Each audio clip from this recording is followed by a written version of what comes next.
Hill misses.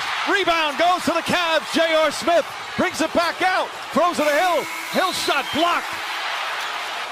And we'll go to overtime. You get the feeling J.R. Smith thought they had the lead. He didn't know the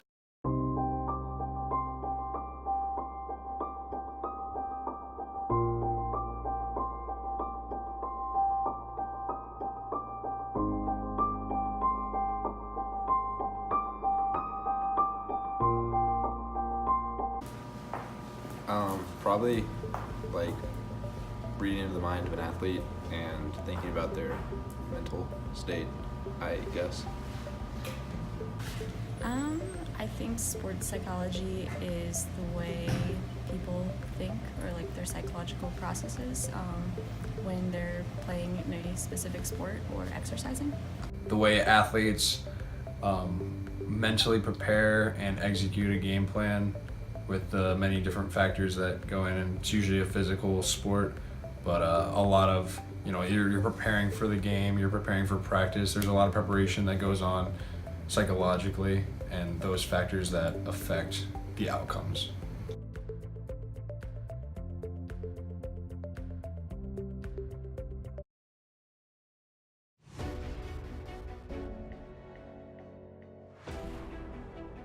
There are many common myths about sports psychology.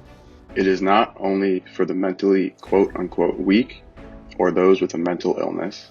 It is not only for a specific type of athlete or talent level. It can work for any athlete at any level of their sport. It is not a quick fix for all problems in competition. Many coaches and athletes look for a quick solution so they can move on, but it's something that takes time and discipline.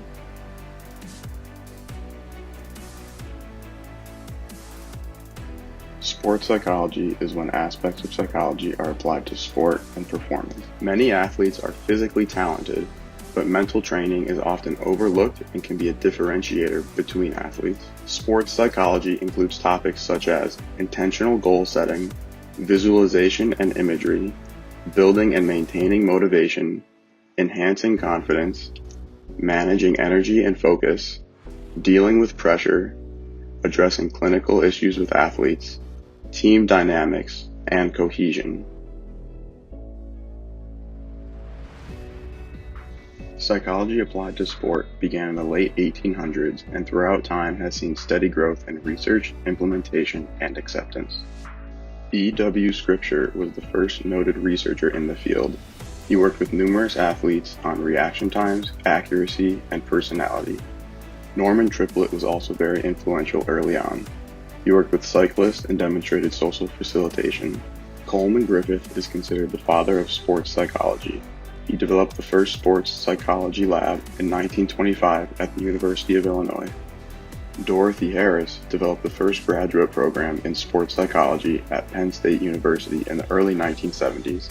She was very influential for the role of women in sports. During the Olympics in the 1980s, there was extensive coverage of athletes that implemented sports psychology into their training. This helped the field gain traction and acceptance. Today, sports psychology consists of 3 branches: research, consulting, and teaching.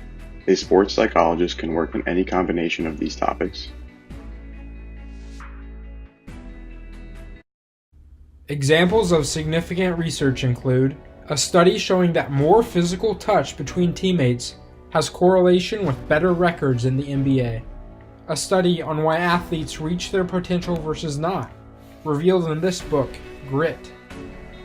Sports psychology is also not just for those involved in sports. These same principles can be applied to everyday life, relationships, business, and any aspect of life where a pressure situation may arise.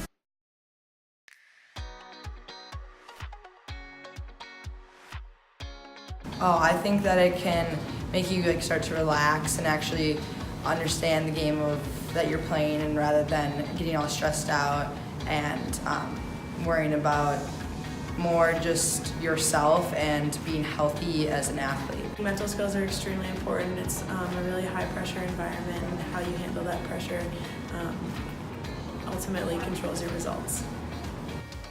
Mindfulness is very important. It helps you keep the main thing.